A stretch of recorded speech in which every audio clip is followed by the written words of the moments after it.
Assalamualaikum warahmatullahi wabarakatuh. Perkenalkan, nama saya Melinda Arnayanti dan teman saya Muhammad Ikhlasul Amal. Kami dari kelompok 6. Di sini kami akan menjelaskan mengenai kegagalan bisnis. Nah, jadi pertama saya akan menjelaskan apa itu kegagalan bisnis. Kegagalan bisnis adalah ketika bisnis tidak dapat beroperasi secara menguntungkan, yang mana bisa mengarah pada gagal bayar, kebangkrutan, atau penutupan bisnis. Kemudian selanjutnya, menganalisis terjadinya kegagalan dalam bisnis. Kegagalan dalam bisnis adalah salah satu hal yang paling ditakuti oleh pelaku bisnis. Tanpa disadari, kegagalan itu dapat terjadi karena beberapa penyebab. Nah, jadi apa saja yang dapat menjadi penyebab terjadinya kegagalan tersebut? Yang pertama yaitu tidak adanya rencana bisnis yang jelas. Sebelum memulai sebuah usaha, tentunya kamu perlu menentukan sebuah rencana bisnis atau business plan. Rencana bisnis biasanya mencakup segala sesuatu yang ingin kamu raih dan wujudkan dalam bisnis ataupun gambaran produk bisnis nantinya. Yang kedua yaitu visi dan misinya tidak jelas. Visi dan misi merupakan hal penting yang seringnya justru tidak dianggap menjadi hal yang fundamental oleh para pembisnis. Jadi semua keputusan bisnis yang kamu pilih akan tetap berbanding lurus dengan visi misi tersebut. Nah, yang ketiga yaitu minimnya kemampuan manajerial dan manajemen. Manajemen merupakan sebuah pondasi yang bisa menentukan keberhasilan dan kegagalan usaha. Manajemen bukan hanya meliputi pengelolaan dan pengorganisasian bisnis, melainkan juga manajemen waktu dan struktur keorganisasian usaha. Nah, yang keempat yaitu kemampuan. Kemampuan pemilik bisnis juga bisa menjadi salah satu penyebab kegagalan usaha. Contohnya, kemampuan yang wajib dimiliki adalah riset dan analisis pasar sampai dengan menciptakan branding hingga memasarkan produk. Kemudian, yang kelima yaitu modal dan pengendalian finansial yang kacau. Sudah menjadi rahasia umum bahwa terbatasnya modal yang dimiliki merupakan salah satu faktor kegagalan usaha yang kerap terjadi. Misalnya, singkatnya, bila modal yang kamu miliki cukup untuk menopang bisnis, secara otomatis bisnis bisa berjalan lancar. Namun tidak berhenti sampai di situ, meski modal besar tapi tidak bisa mengendalikannya pun akan menyebabkan gagalnya suatu bisnis. Nah, yang keenam yaitu kreativitas yang terbatas. Tidak bisa dipungkiri, kreativitas akan membantu kamu meraih kesuksesan dalam bisnis. Nah, kreativitas yang kamu miliki dalam mengembangkan bisnis merupakan salah satu hal yang bisa membedakan bisnismu dengan bisnis kompetitor. Yang ketujuh yaitu sumber daya manusia dan etika kerja. Kualitas dari sumber daya manusia yang ada dapat berpengaruh pada keberhasilan dan kegagalan usaha. Kamu bisa saja merancang berbagai macam bisnis plan, namun jika karyawan yang bekerja denganmu tidak memiliki kemampuan yang mumpuni, tentu saja akan percuma saja. Nah, yang selanjutnya yaitu lokasi usaha yang tidak strategis. Untuk memulai sebuah bisnis, pilihlah lokasi strategis dengan mengambil daerah yang dekat dengan pasar atau fasilitas umum. Usahakan lokasi usaha dapat diakses oleh umum, terlebihnya yaitu kendaraan. Yang selanjutnya yaitu kesalahan networking. Pemilihan rekan bisnis dan networking yang kurang tepat juga bisa menjadi salah satu penyebab kegagalan bisnis yang kamu jalankan. Pastikan jika memilih rekan bisnis yang tepat dan memiliki tujuan serta visi misi yang sama dengan bisnis. Yang 10 yaitu terlalu fokus mendapatkan keuntungan. Salah satu hal yang penting yang perlu kamu terapkan adalah memilih untuk tidak berperang dengan kompetitor melalui harga. Peperangan harga tidaklah diinginkan oleh sesama pemilik bisnis sejenis. Justru kamu sebaiknya bisa melengkapi unique selling point yang belum dimiliki. Kemudian yang terakhir yaitu tidak peduli dengan perkembangan teknologi. Nah, agar bisnis mampu berkompetisi dengan kompetitor lain, kamu harus mampu mengoptimalkan penggunaan digital marketing. Apapun jenis usaha atau bisnis yang kamu jalankan, visibilitas bisnis secara online sangatlah penting untuk dioptimasi. Nah, kemudian selanjutnya yaitu mengenai menguraikan kesalahan dalam berbisnis.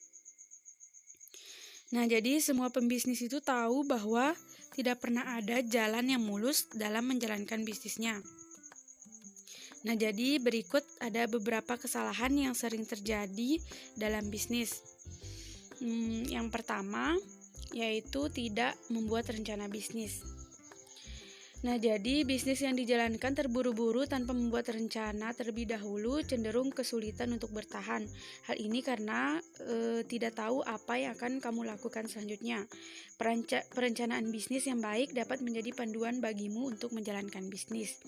Kemudian yang kedua yaitu tidak melakukan riset pasar. Rencana bisnis saja tidak cukup, kamu juga perlu melakukan riset pasar. Tidak sedikit bisnis yang mengabaikan tahapan riset pasar ketika kamu merintisnya.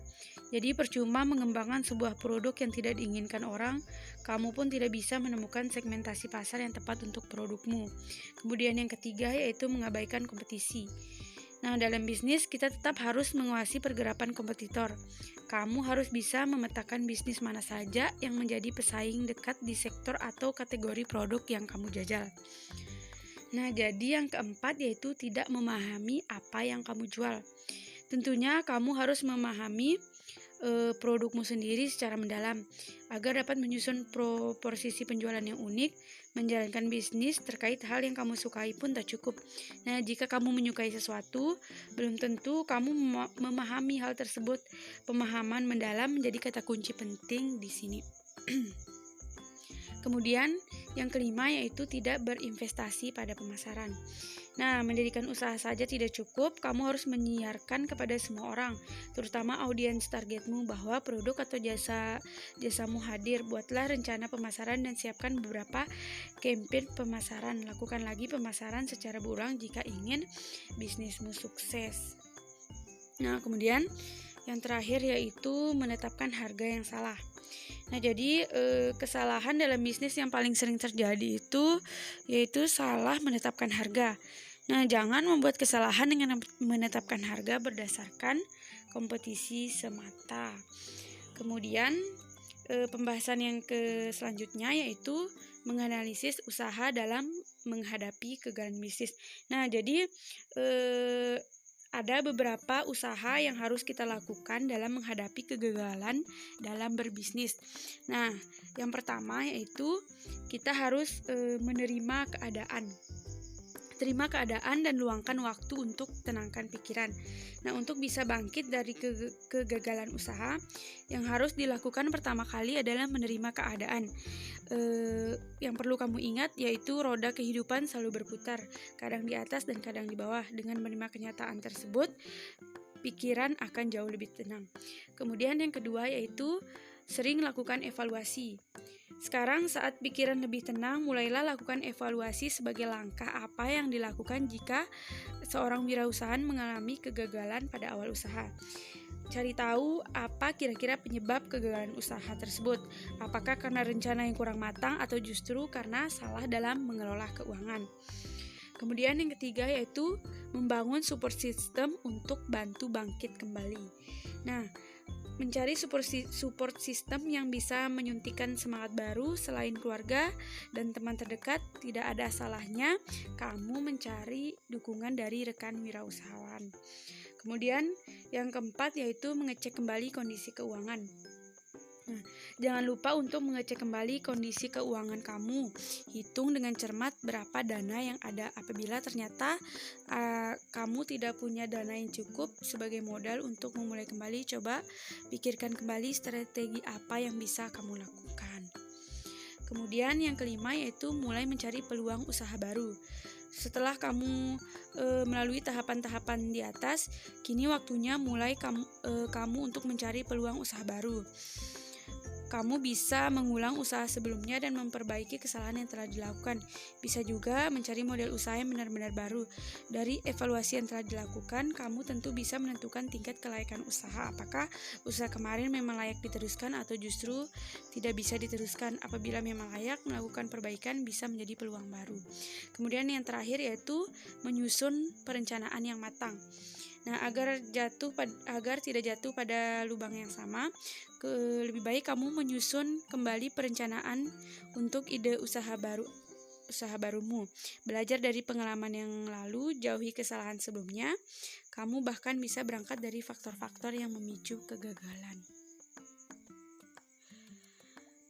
Kemudian yang terakhir, kita akan membahas mengenai sukses story dari Hendrik Tio. Nah, Hendrik Tio ini merupakan pendiri Bhinneka.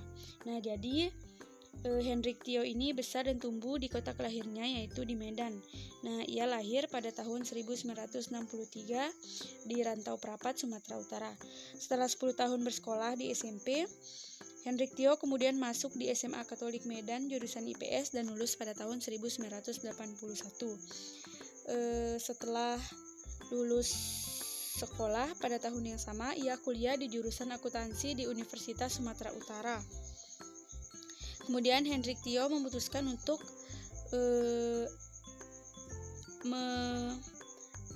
memulai bisnis yang baru dengan temannya, yaitu dia mendirikan perusahaan yang bernama Bhinneka.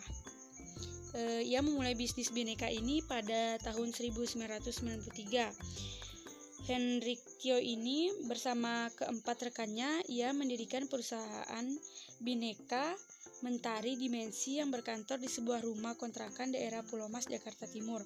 Perusahaan ini bergerak di distribusi produk-produk IT. Awalnya Bhinneka Mentari Dimensi yang didirikan oleh Hendrik fokus jadi distributor barang arsitektur seperti mesin gambar dan printer, kemudian meluas ke PC build up and PC compatible. Nah, untuk mendirikan Bhinneka Mentari, Hendrik harus merogoh koceknya sampai dengan 100 juta dengan 12 pekerja. Nah, kemudian pada tahun 90-an, angka 100 juta bukanlah angka yang sedikit, namun Hendrik Tio percaya bahwa bisnisnya ini akan mengalami pertumbuhan yang baik. Nah, mungkin itu saja dari kelompok kami. Jika ada kesalahan, mohon dimaafkan. Wabillahi taufiq wal hidayah. Wassalamualaikum warahmatullahi wabarakatuh.